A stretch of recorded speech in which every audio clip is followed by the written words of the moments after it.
दोस्तों, आज जो बात मैं कहने जा रहा हूँ वो सिर्फ एक चुनावी आरोप नहीं है, बल्कि हमारे लोकतंत्र की जड़ों को हिला देने वाली कहानी है। कांग्रेस नेता और नेता प्रतिपक्ष राहुल गांधी जी ने एक प्रेस कॉन्फ्रेंस में ऐसे दावे किए और जो उन्होंने कहा मैं उसे एज इट इज आपके सामने रख रहा हूँ। उन्होंने दावा किया कि कर्नाटक के बेंगलुरु की महादेवपुरा विधानसभा में 1,250 वोट चोरी हुए। 6,50,000 टोटल वोट थे जिसमें से ही चोरी हुए। राहुल गांधी जी के मुताबिक इन चोरी हुए वोटों के 5 बड़े तरीके थे। 11,965 डुप्लीकेट वोट, जहां एक ही व्यक्ति का नाम अलग अलग बूथों में दर्ज था और वह 4-4 जगह वोट डाल रहा था। 40,009 फर्जी और अवैध पते, जिनमें कई ऐसे घर थे जो मौजूद हैं ही नहीं, या जिनके पते में हाउस नंबर 0 जैसा विवरण लिखा था, या पिता का नाम ऐसे बेकार या बेमतलब शब्दों से लिखा था जैसे कि उदाहरण के तौर पे ILSDFHAUG या इस तरह के शब्द। भला किसके नाम हो सकता है? 10,452 ऐसे वोटर थे जो बल्क वोटर थे, यानी जहां एक छोटे से मकान के पते पर 40, कहीं 60, कहीं 80 अलग अलग लोग एक कमरे के नाम पर, एक कमरे के पते के नाम पर वोटर लिस्ट में था, और जहां सच में कोई रहता ही नहीं, ऐसा राहुल गांधी ने कहा। 4,132 नकली फोटो,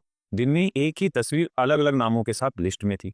और सबसे बड़ा 33,692 बार फॉर्म 6 का दुरुपयोग किया। फॉर्म 6 बेसिकली नए वोटर के लिए होता है, लेकिन इसका इस्तेमाल बूढ़े बुजुर्गों को 2-2 बार रजिस्टर करके वोट डालने के लिए किया है। उन्होंने कहा कि कांग्रेस की टीम ने जमीन पर जाकर जांच की, लेकिन जिन पतों पर सैकड़ों वोटर दर्ज थे वहां लोग मौजूद ही नहीं थे। एक पते पर तो यह पता चला कि वो एक शराब फैक्ट्री थी, लेकिन उसके पते पर 68 वोटर दर्ज थे। राहुल गांधी का आरोप है कि ये सिर्फ एक सीट की कहानी नहीं, बल्कि पूरे देश में यही पैटर्न अपनाया जा रहा है, राज्य दर राज्य, सीट दर सीट, ताकि 1-2 सीटों पर भारी जीत दिलाकर चुनावी नतीजे पलटे जा सके। उन्होंने कहा कि यही वजह है कि एग्जिट पोल और पार्टियों के आंतरिक सर्वे इतने गलत साबित होते हैं। राहुल गांधी का दावा है कि इलेक्शन कमीशन और बीजेपी सरकार मिलकर यह खेल खेल इसके सबूत भी मिटा रहे हैं। सोचिए, अगर 1 लाख वोट सिर्फ एक सीट पर गायब हो सकते हैं तो पूरे देश में यह संख्या कितनी होगी। यह सवाल कांग्रेस या बीजेपी का नहीं है, यह सवाल हर भारतीय नागरिक का है, क्योंकि जिस दिन हमारा वोट असली नहीं रहा उस दिन हम सिर्फ दर्शक बनकर रह जाएंगे, नागरिक नहीं।